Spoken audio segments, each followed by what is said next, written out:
വീണ്ടും നമുക്കൊരു സൗണ്ട് അപ്ഡേഷൻ്റെ വർക്കാണ് കാണിക്കാനുള്ളത്.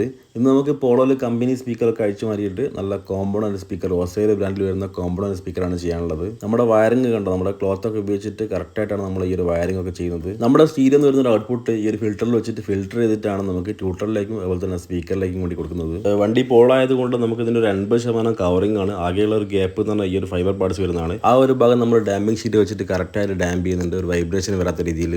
ഫുള്ളായിട്ട് ഡാമ്പ് ചെയ്യാൻ പറ്റുകയാണെങ്കിൽ അതും നല്ലതാണ്. തൽക്കാലം നമ്മൾ പോളോയിൽ ചെറിയ ഡാമിംഗ് ആണ് ചെയ്തിട്ടുള്ളത്. ഡോറിന് വെയിറ്റ് കുറഞ്ഞ വണ്ടികളൊക്കെ ആകുമ്പോൾ നമ്മൾ അകവും പുറവും ഡബിൾ ലെയറിംഗ് ചെയ്ത് കഴിഞ്ഞാൽ നല്ല വർക്കിംഗിൽ നല്ല പെർഫോമൻസ് ഉണ്ടാവും. ഡോർ വൈബ്രേഷനും നോയ്സ് ഒക്കെ നമുക്ക് കുറയ്ക്കാൻ പറ്റും. ട്യൂട്ടർ വരുന്നത് നമുക്ക് ഡോറിന്റെ ഈ ഒരു ഭാഗത്തായിട്ടാണ്. 4 ഡോറിലും നമ്മൾ കോമ്പോണന്റ് സ്പീക്കറിന്റെ ഫിറ്റിംഗ്സ് ഒക്കെ പൂർത്തിയായിട്ടുണ്ട്. ഇതാണ് നമ്മൾ വണ്ടിയിൽ വെച്ചിട്ടുള്ള ഒരു ഒസൈലിന്റെ സ്പീക്കർ. അപ്പോൾ ഇതിന്റെ സൗണ്ട് ഔട്ട്പുട്ട് എങ്ങനെയാണെന്ന് നമുക്ക് ചെക്ക് ചെയ്ത് നോക്കിയാലോ.